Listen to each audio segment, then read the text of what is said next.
रायगडच्या इर्शाळवाडी दरडग्रस्तांचं पुनर्वसन कधी असा सवाल निर्माण होतोय। पत्र्याच्या कंटेनरमध्ये दरडग्रस्तांना उपेक्षेचे चटके बसतात। इर्शाळवाडीच्या 44 कुटुंबांचं पुनर्वसन होणार कधी हा प्रश्न आता निर्माण झालाय। 84 आप गमावले, बेघर म्हणून जगण्याची वेळ आली। रायगडच्या खालापूर तालुक्यातील इर्शाळवाडीच्या 44 दरडग्रस्त कुटुंबांची अजूनही परवड सुरू आहे। जुलै महिन्यात इर्शाळवाडीवर दरड कोसळून 84 जणांना आपला जीव गमवावा लागला होता।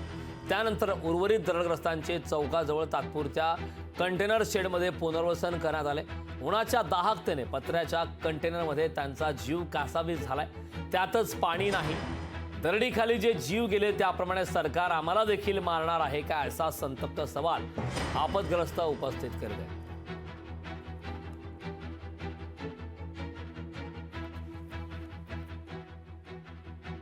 रायगड जिल्ह्यातील इर्शाळवाडी येथे कोसळलेल्या दरड दुर्घटनेला 1 वर्ष पूर्ण होत आलं।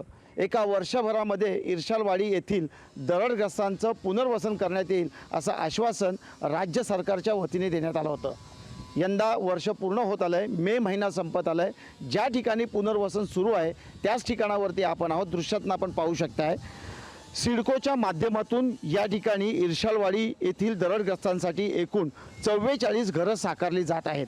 यामधले आता काही घरं ही RCC बांधकाम आणि त्याचबरोबर प्लास्टरनी पूर्ण झालेली आहेत, तर काही घरांचं बांधकाम हे अजूनही प्लास्टर व वीट बांधकाम रखडलेलं आहे। जवळपास 37 घरांचं फाउंडेशन पूर्ण झालं असल्याचा दावा शिर्के असोसिएट या कंपनीकडनं करण्यात आलेला आहे। म्हणजे एकूणच मे महिना संपत आला त्यावेळी 44 घरं जी पुनर्वसनाची आहेत त्यांच्या बांधकामाची आजची ही स्थिती आहे। अवघ्या 2 महिन्यानंतर या दुर्घटनेला 1 वर्ष पूर्ण होतोय। पाऊस तोंडावरती येऊ घातला आहे तरीही घरांचं काम अद्याप पूर्ण झाली नसल्याची वस्तुस्थिती या ठिकाणी पाहायला मिळते। मग नेमकं इर्शाळवाडी येथील दरडग्रस्तांचं पुनर्वसन होणार तरी कधी, त्यांच्या हक्काची पक्की घरं सरकार त्यांना देणार तरी कधी, असा सवाल आता उपस्थित केला जातोय। व्हिडिओ जर्नलिस्ट ओम गोरेगावकरसह भारत गोरेगावकर, लोकशाही मराठी, रायगड। दिवाळीच्या आधीच घरा भेटतील तुम्हाला, तयार होतील। आता यो पाऊस पण आला तर कुठली घरा नाही अजून तयार झाली।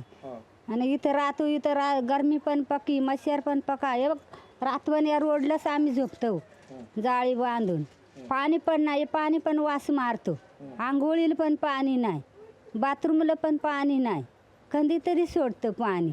ते बोलले होते का पाऊस पडायच्या आत तुम्हाला पक्की घरं मिळतील, परंतु अजून शक्यतो नाही का भेटतं पावसाची। इथं गरमी जास्त आहे, आतमध्ये राहत नाही। कामा धंद्याला काय आता कुठं मिळतील तिथं जातात सगळे। सरकार बोलले होते का तुम्हाला कामाला लावून देऊ, परंतु नाही। लोकशाही मराठी ऐका, पहा, जागरूक रहा।